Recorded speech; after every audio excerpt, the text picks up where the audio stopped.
There are lots of stories of people making millions with NFTs. Is this achievable for most people, or is it just down to luck? Well, I spoke with Motion by Nick, a motion designer and NFT artist, about his project Wanderers.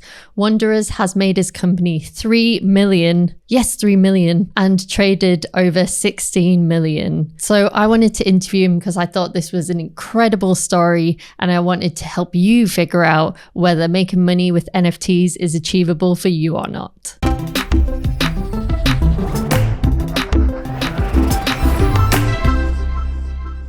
Hey, it's Hayley from Motion Hatch here, where we help you to grow your career and build a successful business. If you want more videos like this one, make sure you hit that notification bell and subscribe.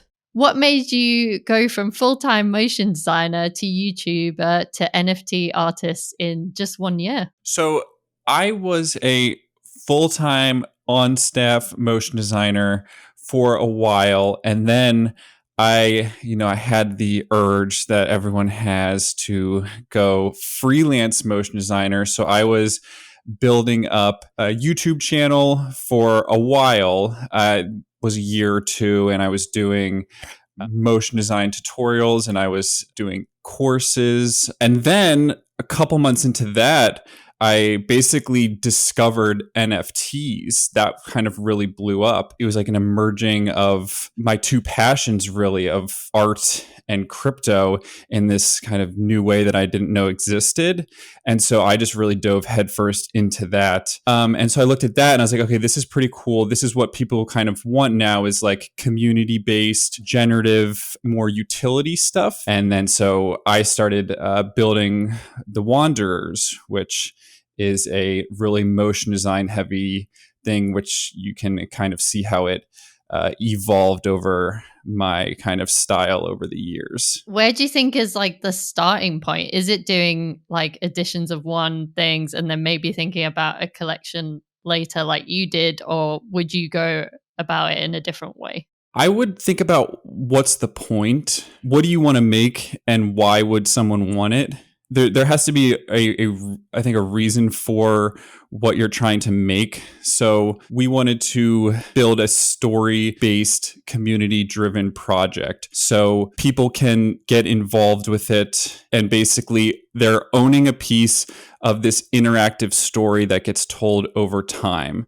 So everyone has a part to play in it. There's 8,888 pilots. And as this story is getting told over the course of many, many months, everyone has a character that will start to play a part in this story. That's something that can kind of only be done in this specific format with this technology. So that is a good reason to use NFTs. So if you're going to sell single edition artwork, it's going to be kind of a very tough market if you kind of don't have an established following, I think. The unfortunate reality is that it is like a very speculative thing. People kind of expect a utility for it, or they might want some kind of extra value with it. I guess the thing is, do you think that for motion designers, it's still a thing to get into selling NFTs and maybe even like the one of one edition type stuff rather than the collections? Because I think from my perspective, what I'm trying to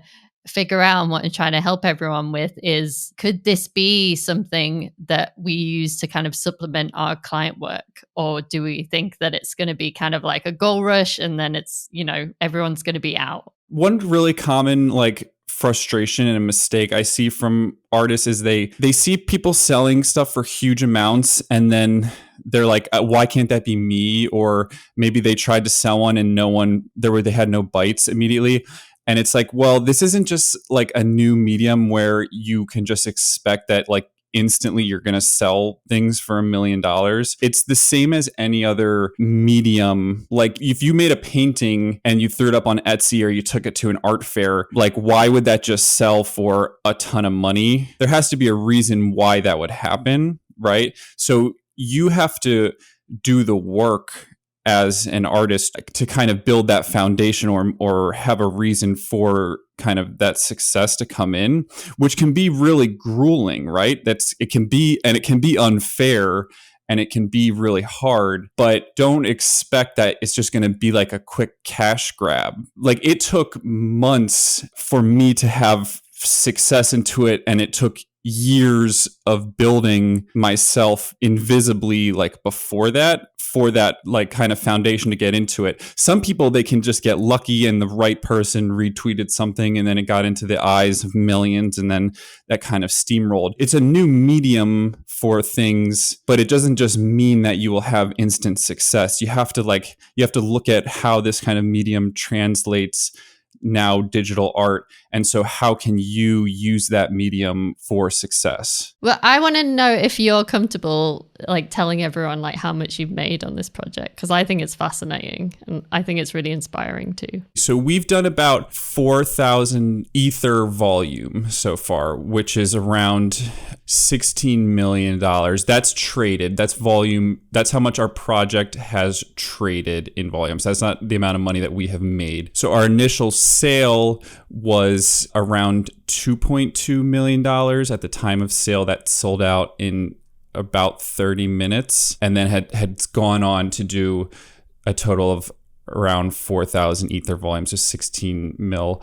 And then we as a company take 5% of all royalty sales that happen, and that will just go on, perpetually, which is an amazing thing about NFTs also, is that you can just always get, as the artist or the project company, whatever, you can always get royalties for your NFT project forever.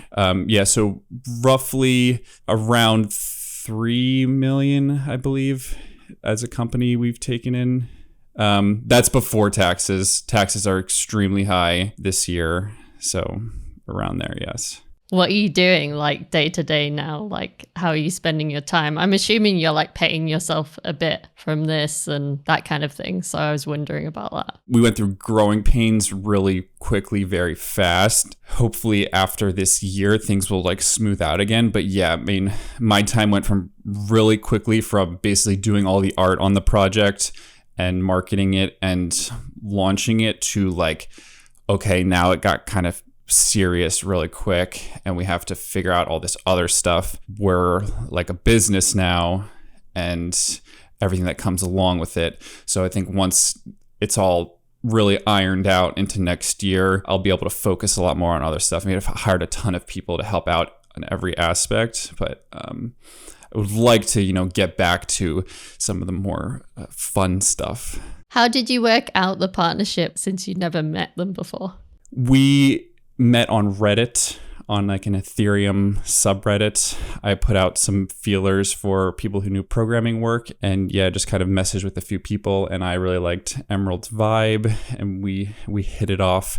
We never met, we didn't even voice chat until the project actually launched. And so what happens is everything, all the funds from the project, it goes into what's called like a multi-sig safe. And we both have to hop on at the same time and do a physical signature with each other to approve anything that happens.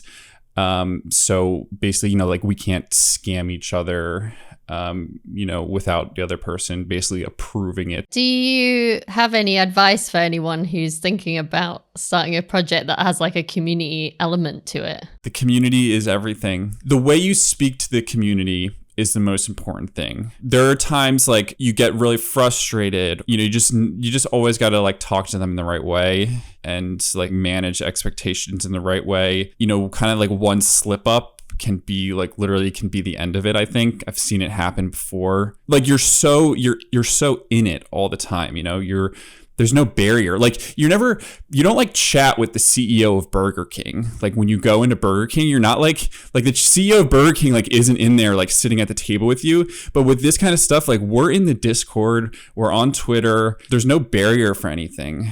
If you can get people to help you out and make sure that they're good people who are speaking your voice of what you want to say and really understand it. Because if you got the wrong person and they go on Twitter one day and they pick a fight with someone, like that could destroy your project in one day. And there's no coming back from that, I don't think. So what's next for you and for Wanderers as well? We got a lot of cool stuff coming up. Everyone who holds a Wanderer, they're getting planets. They're getting a free planet for every wanderer, and then they can trade around the planets, and then we're opening up a travel agency in 2022. They can visit each other's planets, and they get passports, and they can, every time they visit a planet, they get a stamp in their passport, and there's going to be events and stuff like this. We got another animated lore movie coming out too. So we had a first 3-4 minute lore movie that we put out that explained a little bit of the origins behind our wanderers. And that was very, very fun for us to make. You know, that's my bread and butter. That is currently, that's all on the horizon. Do you want to know if it's too late for you to start selling NFTs? Well, make sure you watch this video next.